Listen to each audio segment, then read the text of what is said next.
Before I ask my question, so do you come from Holocaust survivors, or are you a Jewish family that didn't? So my great-great-grandparents arrived here. A lot of our extended family was killed in the Holocaust, but our immediate Your family great-great-grandparents, but not your grandparents.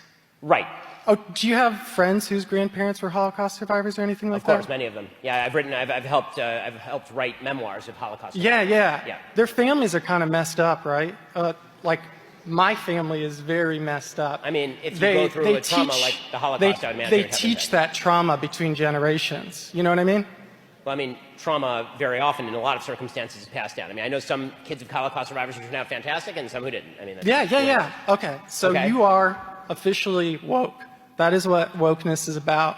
It's like, people's grandparents or their great-grandparents were slaves. Well, it's okay. No, it's okay. Guys, Fuck you! I'm talking. Guys, I actually want to hear. I want to hear. No, it's okay. It's okay. I want to hear. Let's at least hear the argument. Let's hear it.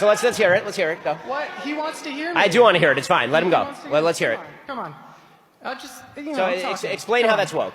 So I mean, the whole thing is like, let's see. So during Silent Cal, Calvin Coolidge's administration, do you know about like the Great Mississippi Flood back in the 1930s?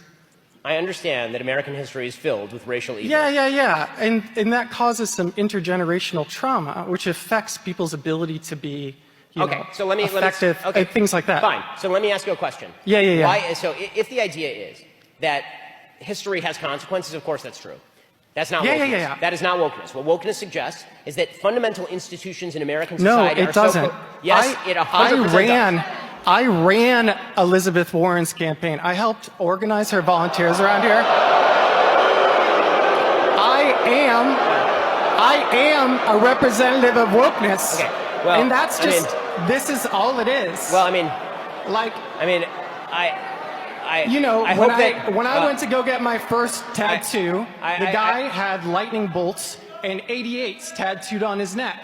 And as a Jewish person, that's really messed up. It's basically a threat. There are racist people who exist. The argument that you're making, and I'm going to close with this because this is going in weird directions, and I don't really want to. No, it's not I going in a don't weird really direction. want to get. Just hold up a second. I let you get out your arguments, and now it's time for me to respond because I let you say the full argument. Okay, I'll let you respond, but no, not but. Now's my turn.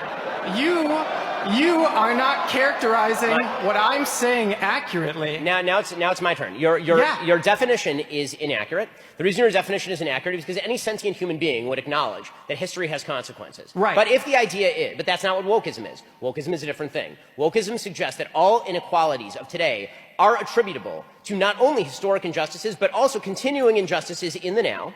And that all disparity is attributable to discrimination. Like that, but a conservative. Not just that. A conservative is the only person. I want to know why. Why is it that conservatives are the only people who define it like that?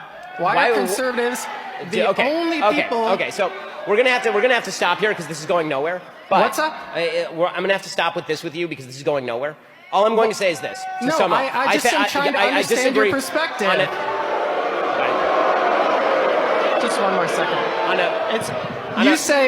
a fundamental level, you're shifting definitions to avoid the consequences of your own argument. And if the idea is,